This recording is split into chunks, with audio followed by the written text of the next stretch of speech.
Nah, I don't know if that's gonna work, but whatever.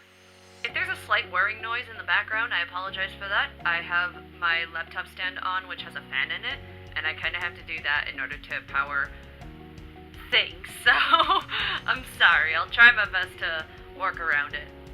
Hello, everybody. It's me. I'm back. Sort of.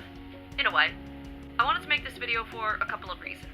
Number one is to do the thing that I wanted to do originally last week, but I'll save that till the end of the video, because it's something that I want to do that's a little interactive, and I want to do more interactive things. Maybe that'll help, like, make things a little bit more interesting, more exciting, whatever.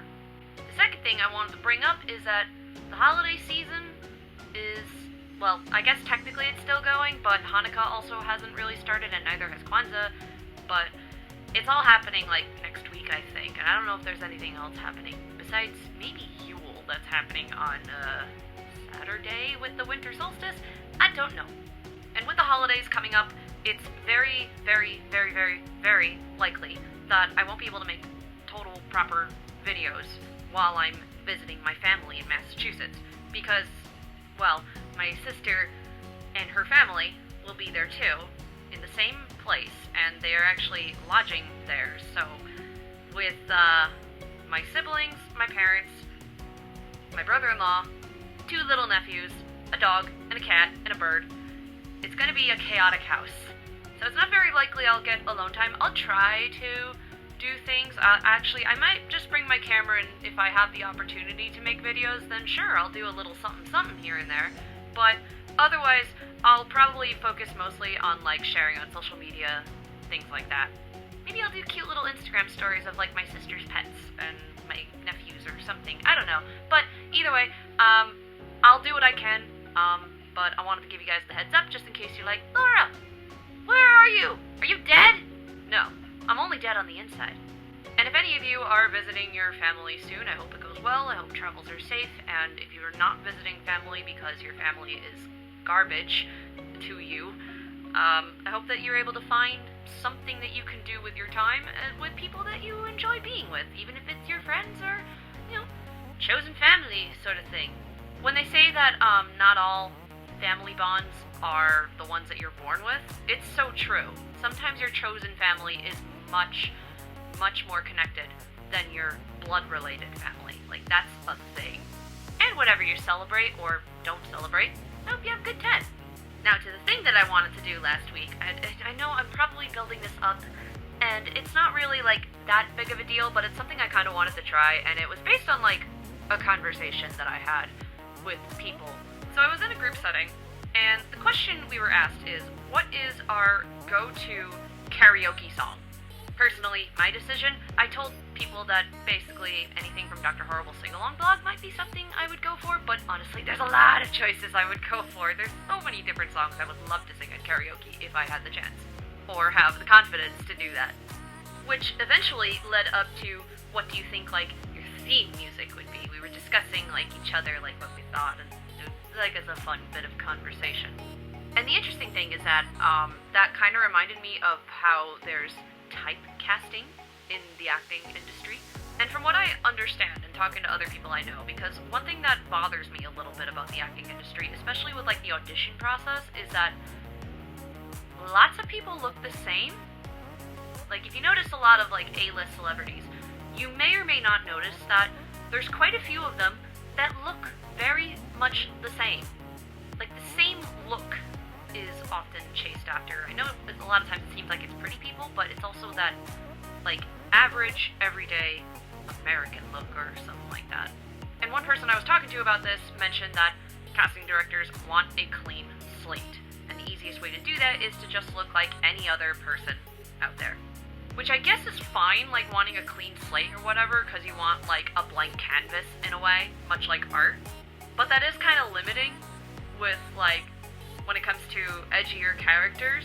Like, I have 5 tattoos, and when I got my tattoos, I knew that that may or may not cause an issue with people, but it's one of the reasons why I specifically put on my resume that I am a special effects makeup artist, and I can cover tattoos. I mention it in castings, I mention it in emails and things like that. And somehow, it still might cause a problem. Even when I offer to do the makeup work, it may still keep me from getting hired. I've also had times where like my side shave caused an issue because like if it's a period piece, like if it's the 1700s, that wasn't a thing. Okay, fine, I get that. But I also got this haircut as like I could cover it if I wanted to and tried. Like I could move my hair around to hide it. It's sort of how it's why I got this sort of style, and I can even go further with it, like a full part to the middle, whatever. But I did think about these things. Like, don't worry, if you're thinking that I was being an idiot with doing this, see, the thing about me is that I put a lot of thought into this kind of stuff, so I understood and accepted that there might be an issue. And I did my best to find ways to work around it and also to work with it. But that's how it is. On top of that, apparently my face shape is actually pretty unique because, like, it's more angular than you might expect from a woman or something. I don't know. Like, if I were to pull my hair fully back, it's just like, there. It's a longer face, but it's also pretty angular. I'm not sure how well that translates in this camera that I'm using, but, you know, I've been told I have a very unique face shape. So even with that, it makes it difficult for me to be cast as, like, the all-American girl or something like that, because that's not my type casting, so to speak. And that led me to want to ask you guys, like, from what you've seen in this, past streams, pictures of me, whatever, I'm a little curious to see what you guys think my typecasting would be. To kind of explain it, if you were to cast me in a movie, or a show, or whatever, like, what type of character do you think it would be? Like, do you think, somehow, I am the girl next door?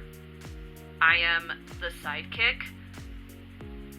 I am, like, an action star? Personally, I think I'm more of a character actor because I'm totally fine with doing, like, all the weird shit. I like doing the weird shit. It's fun. And I've done a lot of, like, Renaissance fair work and haunted house work, so that does require some character acting work. But one thing I really want to do is, like, motion capture. I think that just sounds like a lot of fun. Especially if I get to be characters that are, like, non-human characters. Like, I did play a fairy before, and that's not human, so that was a very ethereal, mystical, whatever. It wasn't human, that was the point. And, you know, I'm kind of curious to see what other people think, too, from what, like, you've seen of me. So, if you have any thoughts on that, feel free to leave that in the comments below. Maybe I'll post it on social media, but I post things on there sometimes, too. You're welcome to respond to any of those things, to be honest. Regardless of that, I think, like, I know film is a very image-driven business, so I can understand why they might be a little bit more picky about that stuff. At the same time, that's what costume and makeup department is for, and hair department. They're able to do all of these things. So, like, wigs are a thing, makeup is a thing, clothes are a thing.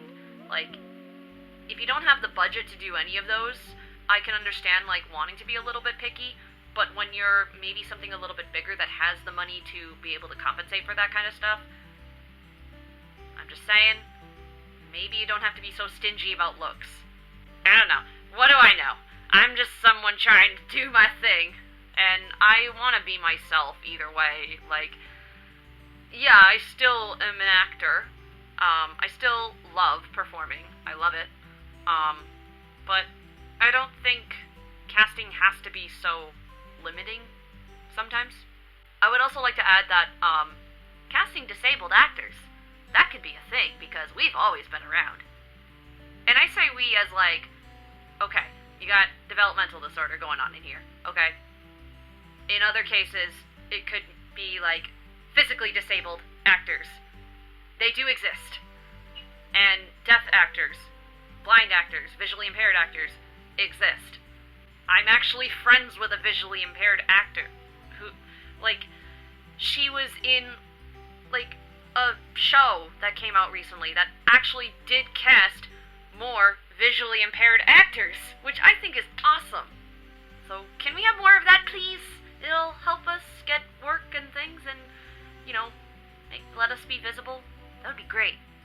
But I'm going off on a tangent, so I'm going to end this here before I go too far off the deep end. Like I said before, happy holidays. Hope you all have a good time. And I'll see what I can do over the next 2 weeks after the new year. It's crunch time. And hopefully I'll have cool things to work with and whatever. See what the holidays bring us. And until next time,